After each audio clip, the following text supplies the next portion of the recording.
In this video, I'll be showing you step by step how to buy an Earn2Trade account. It is super easy to do. So the first thing you need to do is open up earn2trade.com/non-US or US if you're a US citizen. From here, it should bring me something like this.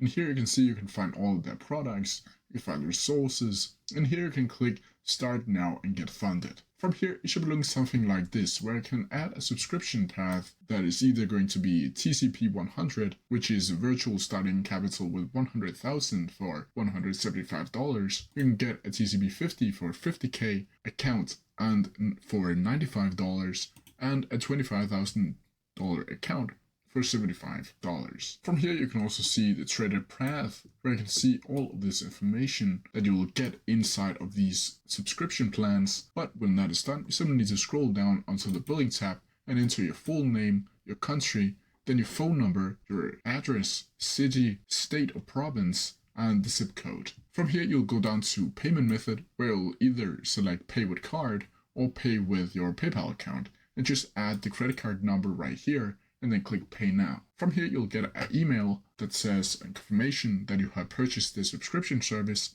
and then you can go into the dashboard and start your challenge. I wish you good luck with your challenge and happy trading.